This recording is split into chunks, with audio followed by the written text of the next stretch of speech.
Very good morning, students. So today we are going to discuss about chapter 5, verbs and kind of verbs, right? So before telling anything about the verb, I must tell you that कि without verb actually कोई भी word जो होता है, कोई भी sentence जो होता है, वो बनाना पॉसिबल नहीं होता है, राइट? तो चाहे आप इज़ एम आर लगाएं या कोई एक्शन वर्ड लगाएं, बट आप जब कोई भी एक सेंटेंस राइट करते हैं या कंस्ट्रक्ट करते हैं, सो वहाँ पर वर्ब जो होता है वो ज़रूरी होता है.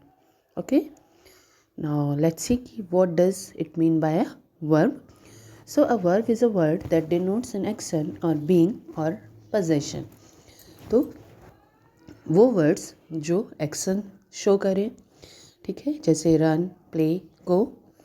ओके, बीइंग यानी होना, इज, वॉज, एम, ओके, और possession like has, have, had. Okay, I have a car means मेरे पास एक कार है, तो पोजेशन दिखा रहा है. Okay, she is a teacher.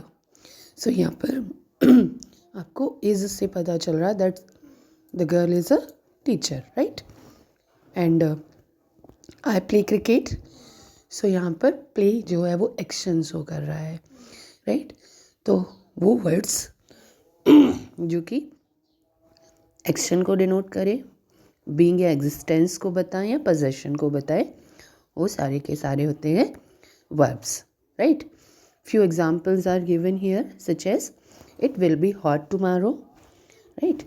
Raj will dust the room. Girls are shy by nature. They have paid the fees. Dhruv was a sincere boy. I did my work. I did my class work. Right? So यहाँ पर जो भी आपके highlighted word हैं जिन्हें pink से highlight किया गया है, वो सारे के सारे आपके क्या हैं, वर्ब्स हैं. ओके, और फर्स्ट सेंटेंस जो है, it will be hot tomorrow. It is showing the being, कल गर्मी होगी. राज विल डस्ट द रूम. सो यहाँ पर डस्ट बता रहा है कि वो क्या करने वाला है, सफाई करने वाला है. Again in third, are shows the existence of being. Okay, D number जो है वहाँ पर पेड, पेड मीन्स भरना या देना. सो यहाँ पे अगेन एक्शन. सो सिमिलरली आपको जो पहले बताया गया है कि वर्ब क्या होता है, एक्शन, बीइंग और पोजेशन दिखाता है, वही यहाँ पर एग्जाम्पल बता रहे हैं. Now let's see kinds of verbs. Okay, so there are two main kinds of verb, principal या main verb और auxiliary और helping verb, right. so जब भी हम sentence construct करते हैं, और आपने tenses भी पढ़े हुए हैं, so वहाँ पर हम क्या कहते हैं, main verb word का यूज़ करते हैं और helping verb का यूज़ करते हैं, ठीक है. so ये दोनों टाइप के verbs आपको किसी sentence में मिल सकते हैं, बट इनमें से कोई एक भी जो है वो सेंटेंस को कंप्लीट कर सकता है, राइट. और उसका एग्जाम्पल हमने ऊपर देखा भी हुआ है. नाउ लेट्स सी प्रिंसिपल या मेन वर्ब क्या होता है. तो प्रिंसिपल या मेन वर्ब जो होता है वो एक्शन या फैक्ट को शो करता है. ओके, रिमेंबर दैट कि जब आपके हेल्पिंग वर्ब अकेले होते हैं सेंटेंस में, so they act as a main verb. Honesty is the best policy. हम जब पढ़ते हैं तो इसको हम हेल्पिंग वर्ब पढ़ते हैं, बट जब वो अकेला होता है सेंटेंस में तो it act as a main verb. Dog barks the stranger. Dog क्या किस पर वर्क कर रहा है, स्ट्रेंजर पे. So work is the action here. Okay, तो एक्शन को या फैक्ट को जो है बताते हैं, they are the main verbs. Okay, now जो मेन वर्ब्स होते हैं या प्रिंसिपल वर्ब्स होते हैं वो भी दो तरह के होते हैं, transitive and intransitive. So transitive verb जो होता है उसके साथ एक ऑब्जेक्ट होता है, बिकॉज जो भी एक्शन होता है या जो भी वर्ब होता है वो सब्जेक्ट करता है और उसका इफेक्ट जो है वो ऑब्जेक्ट पे पड़ता है. Like I eat mango, right. So यहाँ पर if I is the eater, किसको खाया जा रहा है, मैंगो को, right.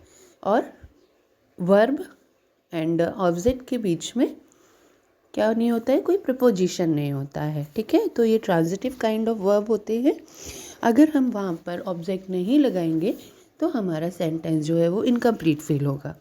See the example here, see what. अब हमारे पास एक क्वेश्चन बचता है, वॉट डिड सी बाय, क्या खरीदा।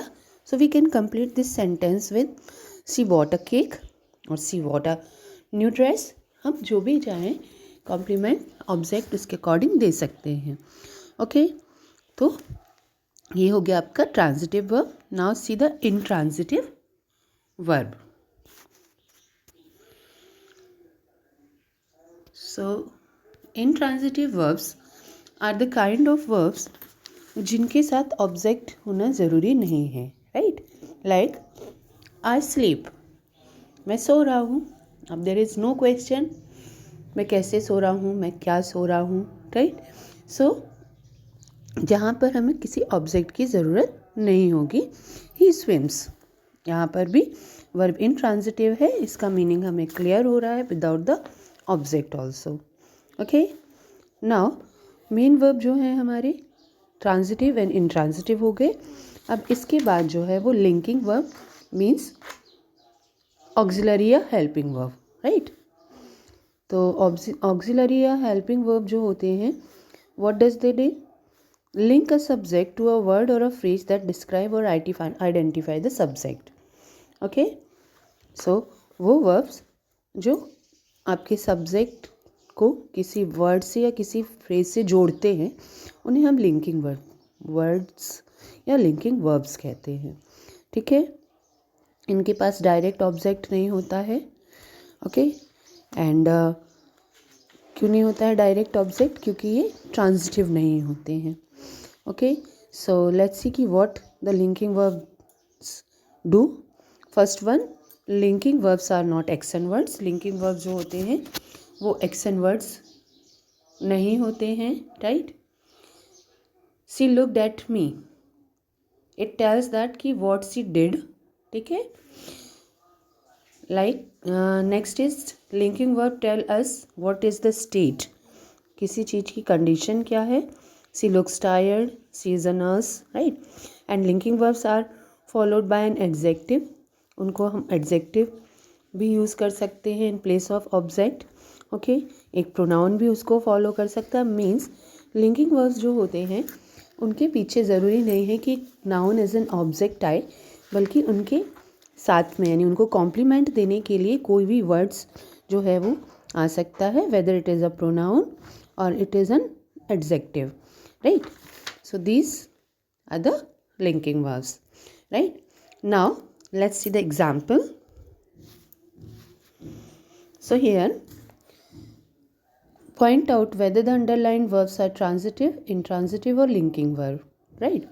So see the first one, she tasted the spicy stew.